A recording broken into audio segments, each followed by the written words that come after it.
कल्पना कीजिए आप दुनिया की सबसे अंधेरी जगह पर हैं, जहां बिजली नहीं, आज़ादी सिर्फ एक शब्द है। ये है उत्तर कोरिया, एक ऐसा देश जहां एक तानाशाह का डर 25 मिलियन लोगों की जिंदगी नियंत्रित करता है। क्रूरता ऐसी कि एक गलती के लिए 3 पीढ़ियों को जेल में डाल दिया जाता है। इसे दोष द्वारा संगठन का नियम कहते हैं। इसी नियम के तहत एक लड़का शिन डोंग ह्यूक पैदा हुआ, जेल कैंप की काल कोठरी में। उसका बचपन सिर्फ भूख और खौफ से भरा था। 13 साल की उम्र में उसने अतिरिक्त खाना पाने की लालच में अपनी मां और भाई की भागने की योजना गार्डों को बता दी। इसका अंजाम क्या हुआ? सबके सामने उसकी मां को फांसी दी गई और भाई को गोली मार दी गई। ये उस शासन की क्रूरता थी जिसने उसे पाला।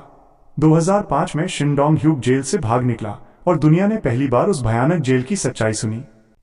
इस देश में सरकार लोगों के जीवन का हर पहलू तय करती है। आपका घर, काम और फिल्म सब कुछ सरकार निर्धारित करती है। यहां 15 अनुमोदित हेयर स्टाइल की लिस्ट है।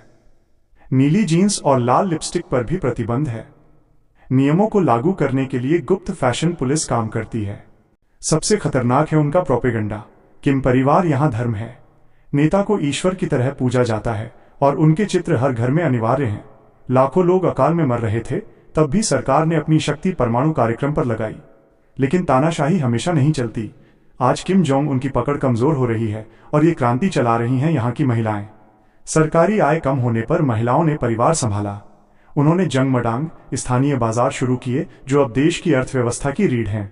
इन बाजारों ने लोगों को भुखमरी से बचाया और सूचना का नया केंद्र बने। यहीं पर लोग चोरी छुपे यूएसबी स्टिक्स में लाए गए साउथ कोरियन ड्रामा देखते हैं। इस मीडिया ने उनके दिमाग से प्रोपेगेंडा का पर्दा हटा दिया। और सबसे जरूरी बात, रिश्वतखोरी, करप्शन इतनी आम हो गई है कि लोग अब सरकारी नियमों से डरते नहीं। वे जानते हैं, पैसा दो और नियम तोड़ो। एकता, सत्य और अर्थव्यवस्था पर नियंत्रण, ये सब मिलकर तानाशाह की पकड़ तोड़ रहा है। उत्तर कोरिया के अंधेरे में एक खामोश क्रांति शुरू हो चुकी है।